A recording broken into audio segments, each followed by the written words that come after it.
I wish someone told me sooner that my life as a Christian was all about making mistakes. I don't mean consciously choosing to mess it up, but that making mistakes was actually a vital part of my formation, that was actually the place where God was going to love me. That was a place where I was going to experience the most growth and also most confidence to be able to then make better decisions because I saw what wasn't working. Today's my 37th birthday, and I wanted to share with you 37 life lessons about life, my relationship with God, and money. So take what you need and leave the rest.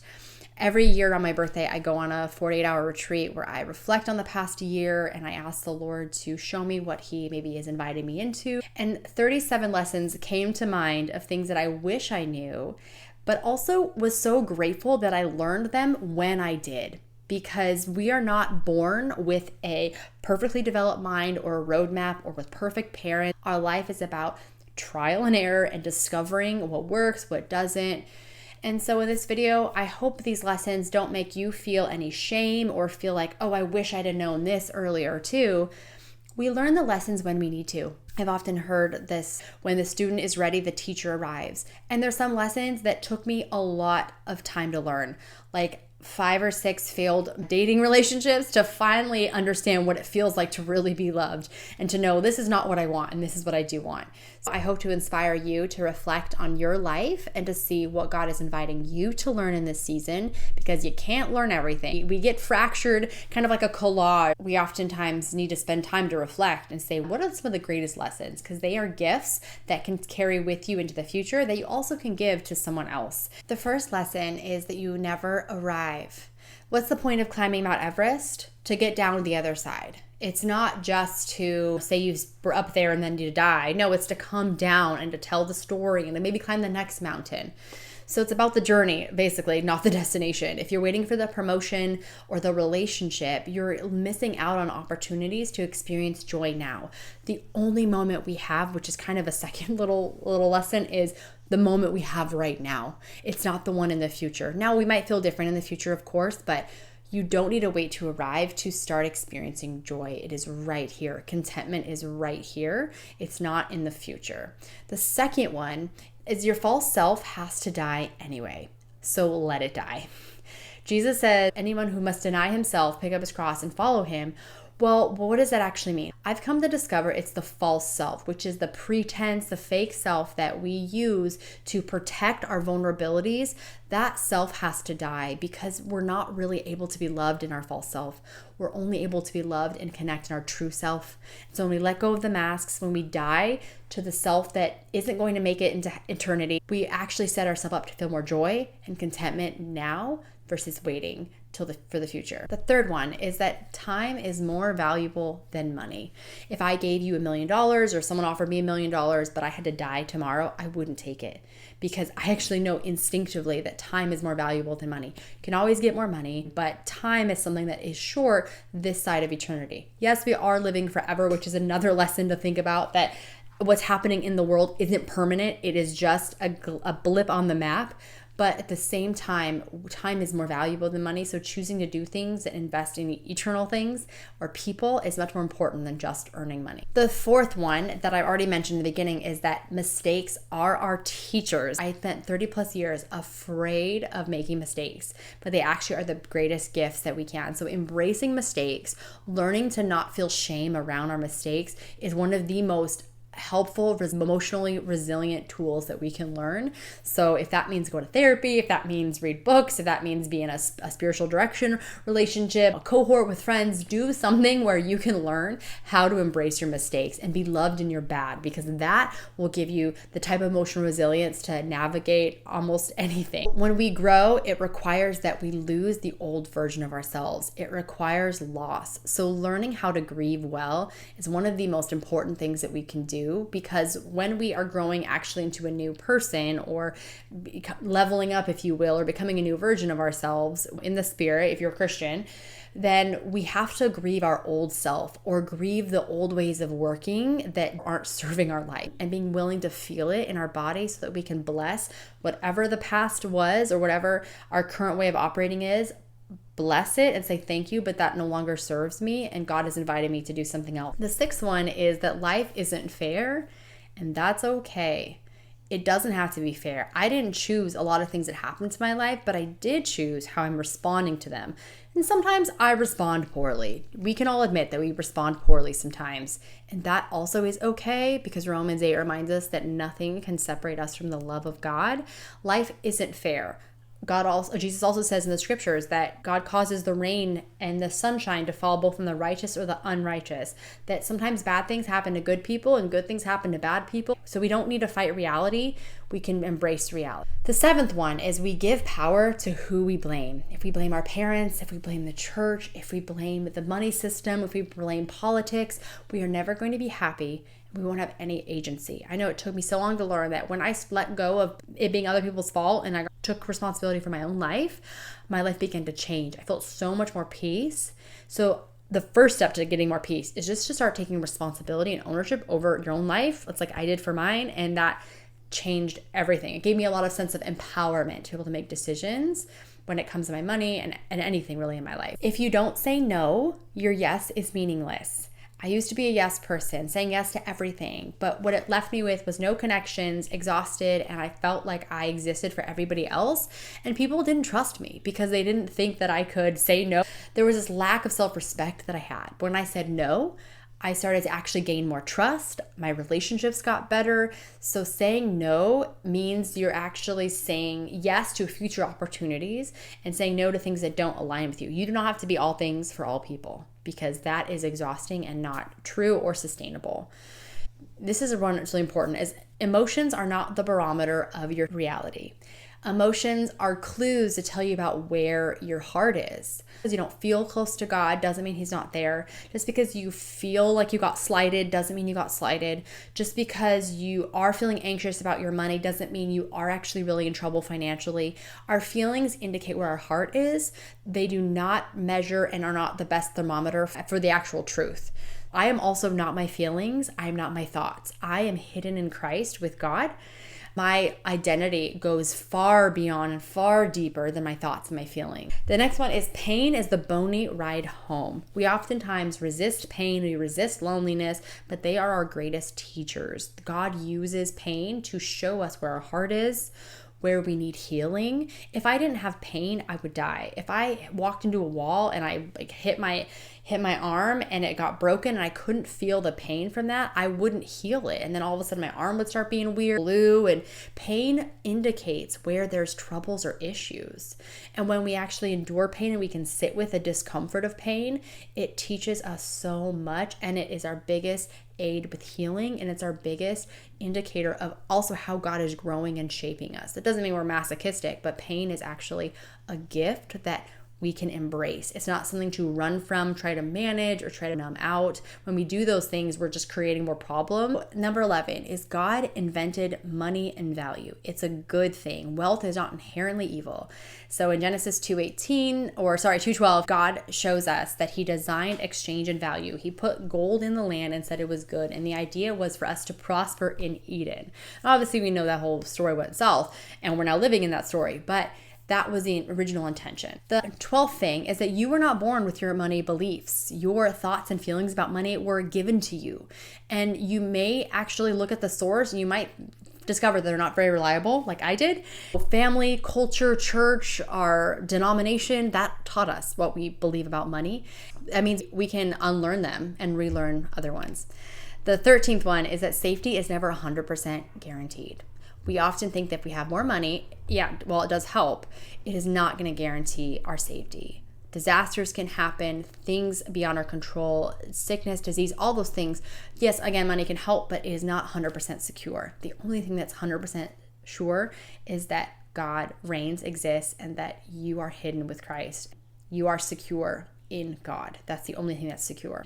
Working for money is serving mammon. So people often get this verse confused, and I'll do a deep dive of it later. But when he says don't serve mammon, you can't serve two masters, you'll hate the one and love the other. When you're working for money and money is your primary purpose, you're working for mammon. But when you make money work for you, when you have money as part of your stewardship and you're working for and with God to co-create, then you're actually serving God. And so many of us get in the trap of, I just need to work more money, I need to make more money, I need to hustle. That actually is doing what that verse is saying don't do. We think that if we just think money's bad and evil, that that's somehow not serving mammon, but we actually get stuck and we're actually serving mammon usually.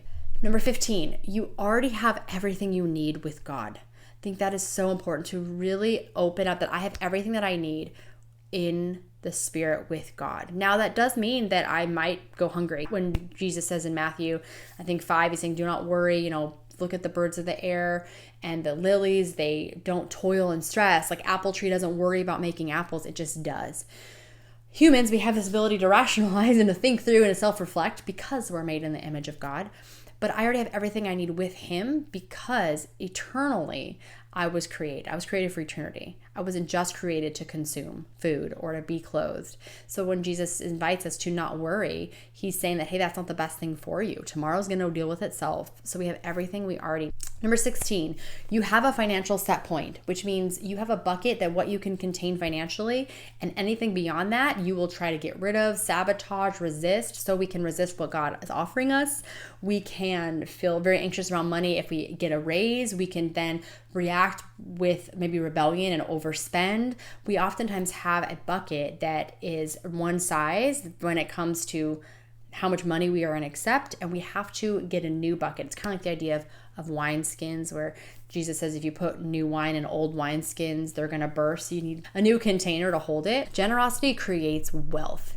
Jews get this a lot, but they actually believe that when you give money away, there's a spiritual law that money will just come back to you because it's like a river. It's like flowing. If you have a pond, it stays stagnant and it doesn't move, but money needs to flow, and money is just a symbol for value. So when you send value out, send money out, it will come back to you. When you're more generous, you tend to be around more generous people, but they give you opportunity. Generosity creates wealth.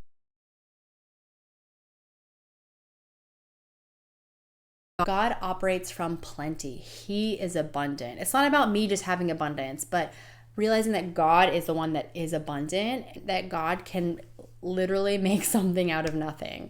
Think about the story of the loaves and the fishes where Jesus said, okay, how much food you got? And he's like, I got 2 loaves and 5 fishes. And he's like, okay, I can work with that. And then he makes so much more. God multiplies things. He is the creator. And so when I'm connected to God, I have access to absolutely everything. Now, that doesn't mean I'm in fantasy, like all of a sudden I'm going to wake up and there's $1 million on my front doorstep. No, but I mean that he operates from plenty. He's not worried about running out of something. Number 19 is money creates more money when it's stewarded well. Matthew 15 talks about this, where the job of money that God entrusts us with his resources is to actually make more money. It's not just to consume. Number 20, money isn't a zero-sum game. So my success doesn't mean your automatic failure. If I have $100,000, you can also have $100,000. If I have $10, it doesn't mean you can't have $100,000. There's always opportunity for people to both win, and that's where, when healthy business is done well, everybody wins. Number 21, buy things based on value and not price. It's really easy to stuck in the trap of, well, it's on sale, I'll buy it, or wow, such a good deal, I need that, or yeah, let's find the cheapest one. I have bought the cheapest one of things and they have broken down a year later, where if I just had invested in something that's more valuable, that will last longer, I actually would save money in the long run. So people with a more abundance, wealth mindset will buy things with value for what it will give to them, not just monetarily, like, oh, I can earn more money with it, but also relationally or spiritually. Like when I invested in my master's degree, go to seminary, I spent $50,000 on it and I had no idea I was going to ever use it for a career. It wasn't going to like help me make more money, but I did it because I knew that if I went on a healing journey with God, that I was going to be able to grow and invest in other people eternally. And that was worth it to me. I probably would have paid actually $200,000 for what I experienced. It was that transformative. So buy based on value, not price. 22, money is never an end in of itself. It's not about money. Money doesn't matter. It is a symbol of how we all communicate value exchange. So if I am selling a house and you want to buy a house, you would give me money for it and then I would give you my house and then we all leave happy. We're like, okay, great. Money is never an end in of itself. Money allows you to do things. It always points beyond what the money actually is. 23, everything costs money. even free things. So the sidewalk that we all walk on, someone paid for that. And that's okay. Everything costs money. Walking in the forest and not without a care in the world seems free, but you probably had a car that you had to drive there. You probably had to bring some food with you. That costs money. Your clothes cost resources. Maybe you didn't pay for it, but someone else did. And that's okay. So nothing actually is really free. Number 24, greed is feeling like you're not enough or there's never enough. Greed is this feeling of I don't have enough, and it's endlessly seeking validation and to make up for a deficit that is only something that God can really heal, when that you can feel contentment and feel joy that you already have enough. 25 is that you can't always make rational money decisions. I remember looking at my budget when I was in my early 20s and thinking, I'm just never going to buy coffee for 6 months. And that means I'll never go to Starbucks. I will save $3,000, whatever. And I couldn't sustain that because I don't just make rational decisions. We make emotional decisions based on our feelings. And so knowing that helped me to understand how to then steward my emotions, to pay attention to them, and when to say no. Number 26, healing needs to happen on all 3 levels of our bodies to actually make a lasting change. So we can't just change our mindset and our thinking. We have to actually address our feelings, which is our limbic system, and we have to address our reptilian brain, which is our nervous system, our fight or flight. We have to heal all 3 of those levels to actually make a lasting change in our life. If we just change our thinking, we're going to repeat the same problems over and over again. Lesson number 27, money problems are relational problems in disguise, even if it's your relationship with money itself. Every financial issue connects back to our relationship with ourselves, with others, or with God. Just managing the external money is never going to really heal and reset the problems. We have to deal with the relationship and the connection that we have to others. That will actually end up resolving the money issues. Number 28, money is a game, not our God. When we make it God, we become enslaved to it. We become enslaved to debt. We become enslaved to the rat race, to hustle. But when money is a game, then we can take days off from the game, like having a Sabbath. That's why I think God, it was so important for God to establish the Sabbath with people, was so they could remember that God is the one that sustains all of us, that we don't need to hustle 24/7. You actually can get more done in 6 days than you can in 7. I know, I can attest to that. Number 29, when you fear money or you hate money, you actually start serving it because it becomes all about managing your fear and avoiding it, and that becomes your focus. It basically takes a residency. It's like having an ex-boyfriend or whatever, someone you don't like, move into your house and they're constantly talking to you and pestering you. So when you're afraid of it and you hate it, it actually ends up controlling you. Money helps create justice. So having money can actually care for the poor. It can help compensate people fairly, like if they are doing a job for you. Money can create all types of abundance for other people. It can create job opportunities. It can create resources. It can help alleviate things. Money is a good thing to help meet real needs of real people. 31, God isn't anti-wealth, he's anti-greed, because greed destroys relationships with other people. We take advantage of them and we cut off from them.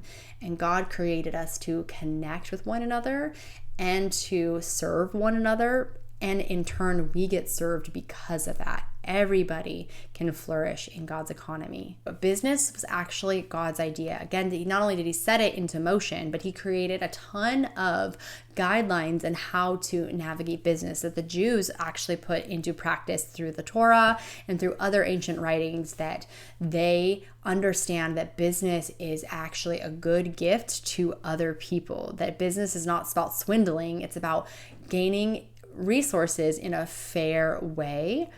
It actually is part of living in the kingdom of God, is running businesses in a way that honor and serve God and bless other people. Number 33, when you don't work in your calling, you're underperforming. I know when I was even working at a church and I felt like I was doing the right thing, I felt like it grated against my soul. I was resentful, I was miserable, and I wasn't doing really good work. I was secretly resisting because I wasn't in the work that I was actually called to do. When I discovered who I am and how I love serving people, I was able to adjust that and make income from it in a different way versus dressing something up as more spiritual or just doing it because I have to. When I'm in work that matches my skill set, my values, my giftings, I'm able to show up more authentically, which ends up producing more results. People are happier and you can just feel the energy with that. Is this really who I am? And is this who God is making me to be? 34, pursue wisdom over wealth. King Solomon talks about this in scripture, and you also see this in the book of Ecclesiastes where he just says, or actually the book of Kings when he's talking to God and he says, I want wisdom, Lord. And God said, well, what can I do for you? And Solomon says, I would like wisdom. Wisdom to serve you, wisdom to serve and lead the people. And he said, because you asked for the right thing, I will give you also what you didn't ask for, which is wealth and honor. When we seek wisdom, wealth usually comes because we'll make better decisions typically, but also because wisdom gives us joy, and living in virtue gives us so much more happiness than just having wealth. Because if there's no one to enjoy the wealth with, if there's no sense of well-being with it, it just feels empty. Number 35, invest in invisible assets, not just physical assets. So what I mean is, yes, put your money into real estate or stock market or whatever. I'm not telling you what to do, but I'm just saying invest, make your money work for you, invest in businesses. Those things are good. But really we have a lot of invisible investments, like my relationships. If I lost my house, if I lost every single penny that I had to my name, I could then reach out to my friends and ask them for help, not just financially, maybe with a place to stay, with meals, whatever that is. We have an invisible investments, like our health is an investment, our skills and capacities to get another job. So many times we make decisions like, well, I need to save all my money because what if I lose my job? But what is the likelihood that you're going to find another job within the next 6 months? Probably pretty high. I mean, depending, some people don't have that capacity. So we do need to save in case something like that happens.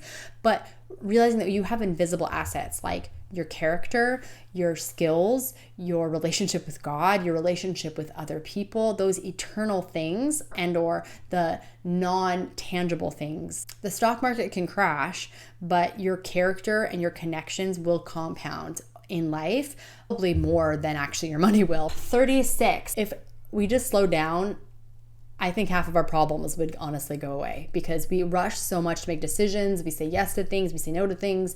We don't sit and discern. I have never regretted pausing and saying, let me think about it. Lord, what do you think? It's so important to do. And Sabbath isn't just a day that we do because we're trying to impress God or because he told us to, but because it really reorders our life to remember that we can slow down, that God is God, we are not, and that the world will function without us. We don't have to gather food just like the Israelites did. Slowing down reveals our anxiety. It reveals the loves that we have in our heart. So I encourage you, if you haven't slowed down yet this year, this might be your sign. Prayer is not something you do. It's someone that you're with. So whatever you're praying about, whether that's your money, your relationship, you're with a non-anxious presence. That actually can regulate our emotions so much when we're with somebody who is not anxious. God does not have any anxiety in him. He's not worried. He's not stressed out. He knows the future. He was there in the beginning before everything was created. He thought about you and your day and your stress. He knows what stresses you're facing. And when we're open to him, to who he is, our conversation around money, resources, relationships, calling, whatever it is, we shift our spiritual life to how are we with God in this prayer or this issue or this retreat. That is really what matters. That is our ultimate source of joy, even if the prayer is not answered or it's not addressed. Like prayer is being with somebody. Those are the 37 things that I thought about on this retreat. I'm curious which of the lessons you feel like God is inviting you to learn or to embrace this season.